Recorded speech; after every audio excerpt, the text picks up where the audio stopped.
Hello everyone. అబ్బా ఇది మళ్ళీ ఏదో గోదావరి వీడియో పట్టుకుని వచ్చిందిరా బాబు అని ఫీల్ అవుతున్నారా? సారీ, బట్ నిజంగానే పట్టుకుని వచ్చా. మేబీ ఇది చాలా యూస్ఫుల్ వీడియోనే, ఎవరికైనా తెలియని వాళ్ళు ఉంటే. అండ్ ఏమిటంటే మా కోటిపల్లి టు ముక్తేశ్వరం రేవు ఓపెన్ అయిందనమాట. అంటే ఏంటి అని అంటే మాకు గోదావరి మధ్యలో అడ్డు ఉంటుంది అనమాట. ఈస్ట్ గోదావరిలోనే రెండు ప్లేసెస్ కలవడానికి అడ్డు ఉంటుంది అనమాట గోదావరిలో. సో మేము ఈ ప్లేస్ నుంచి ఆ ప్లేస్కి వెళ్ళాలంటే చుట్టూరు రౌండ్ వేసుకుని వెళ్ళాలి. రౌండ్ మీన్స్ ఇటు యానం కానీ రావులపాలెం కానీ వెళ్ళాలన్నమాట. అలా అయితే ఒక 60 కిలోమీటర్స్ అలా వస్తుంది అనుకుంటా. కానీ ఇట్లా రేవు ఉంటే మధ్యలో ఇలాగ కొంచెం నావ టైప్ ఉంటుంది.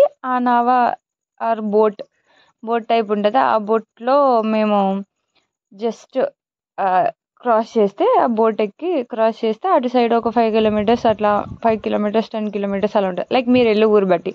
మేము ఇటు కోటిపల్లి నుంచి అమలాపురం వెళ్ళాలన్నా, ఆయన వెళ్ళాలన్నా, ముక్తేశ్వరం వెళ్ళాలన్నా ఈ రేవు ప్రయాణం అన్నది మాకు చాలా ఈజీ ప్రాసెస్ అనమాట.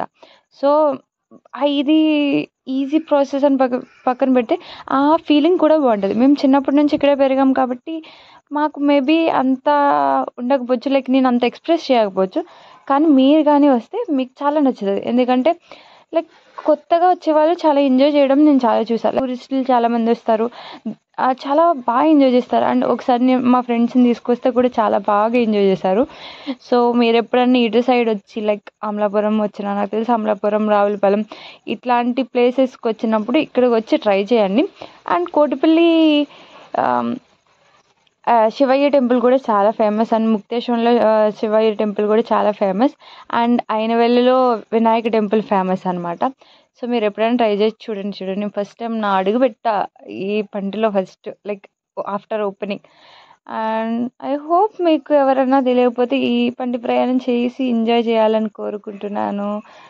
అండ్ ఈ వ్యూస్ చూసారా, చాలా అంటే చాలా బాగుంటుంది.